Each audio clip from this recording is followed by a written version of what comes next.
Do you still have associates whom you trust at the Home Office? Ah, you suspect the involvement of a foreign power, don't you? Yes, I was thinking along those lines myself.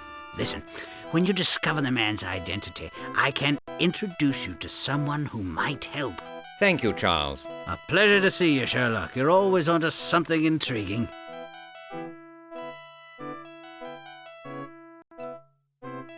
Might I have young Hemming's address? He's a staff photographer for the Standard. I would prefer a less public audience. Oh, yes, of course. Now, you can often find him in his garret at 14 Montague Street, just across from the British Museum. Is this profusion of papers really necessary? Place is a fire hazard. Impossible to have too many papers. Watson is always at me to cut down on my consumption. One should never be without a fresh newspaper. No item is more serviceable. Absorbs grease from fish and chips, wraps garbage, or lines a threadbare coat. Use it as a towel, a fan, a sunshade, an umbrella, a dustpan, a carpet, and if worse comes to worse, heaven forfend, you can always read it. Help yourself to the Telegraph. It's hot off the press. Your argument is exhausting, if not compelling.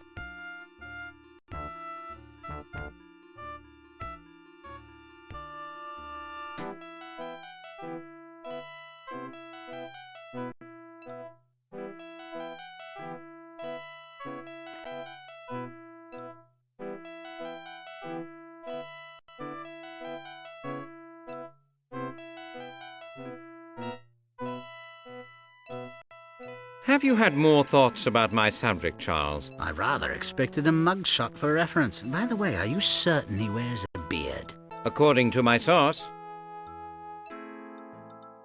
Have you heard anything about terrorist involvement in the Diogenes explosion? Not a whisper. It was an accident, certainly, wasn't it? To say I hope so would be as unseemly as it would be insincere. But if you've heard nothing, let it be.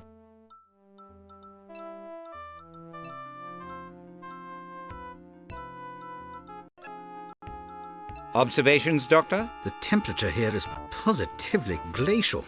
If you're insensible to it, you must count Laplanders among your ancestors. Friedman's collection of criminous fiction must hold interest to a devotee such as yourself. I'm sure it would, were I not colder than a lonely fragment of pack ice. Currently, I can only think of all that paper as combustible fuel. A picture of our villain would be invaluable, would it not? Absolutely.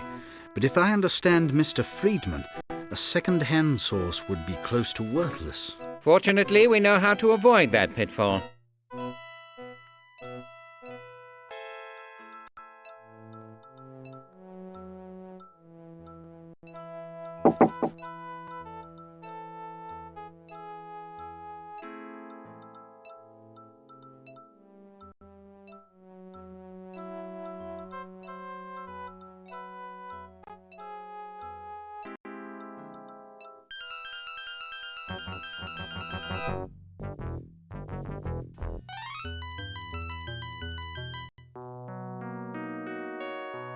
Pleased to meet you, Mr. Holmes.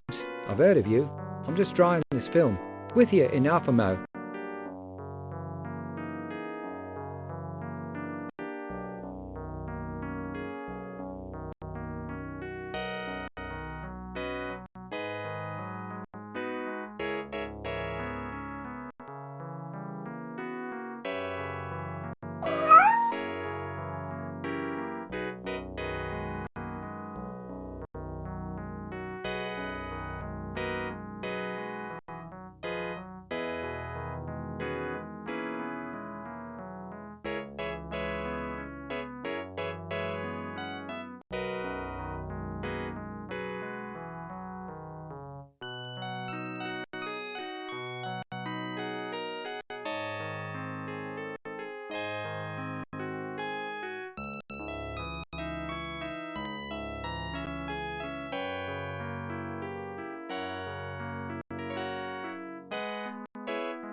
I saw your work at Friedman's. It's exceptional.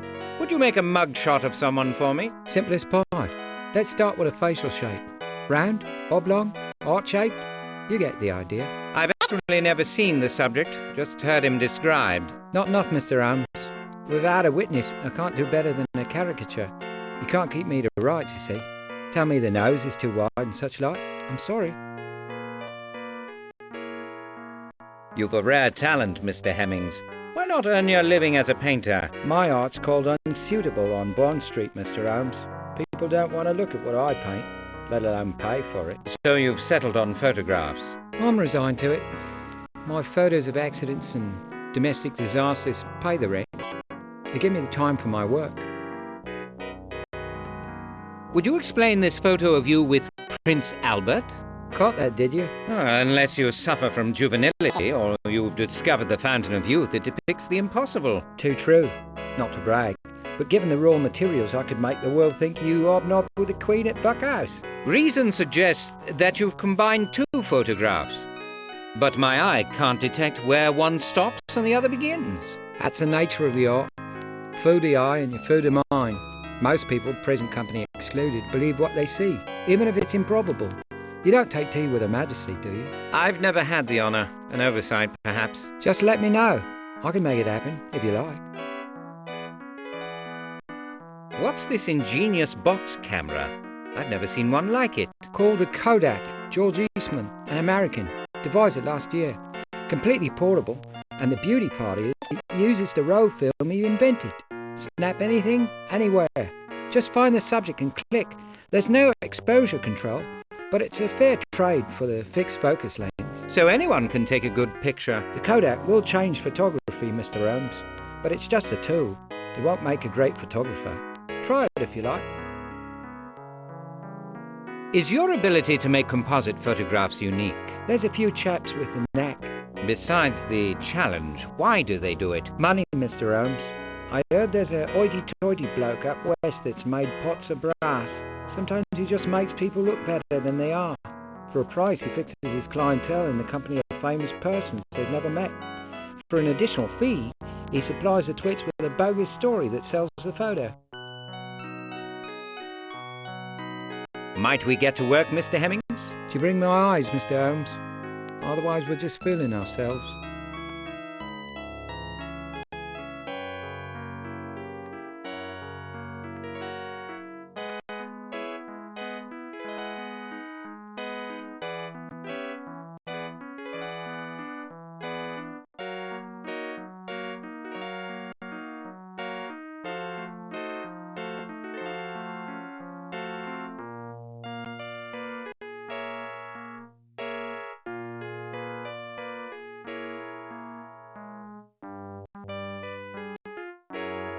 I believe the young man is a gifted artist, Watson. You've added the arrow art criticism to your quiver of skills, then? I know you believe my ideas of art are crude, but I remind you to remember my origins.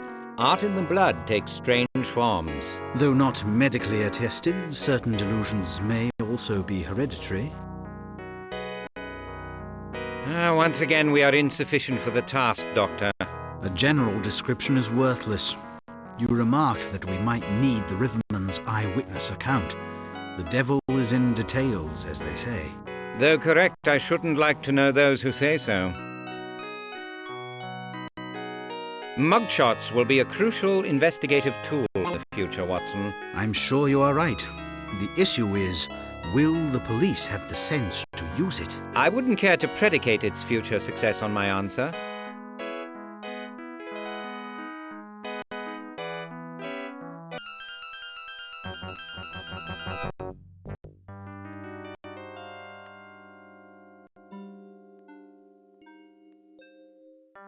I need your help, Mr. Needham. Will you come with us, please?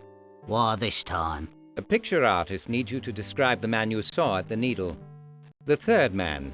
I wouldn't expect you to do it for free. Oh, that's all right, then. A commission, like. As long as the brute don't know it's me what described him, he had a dangerous aspect.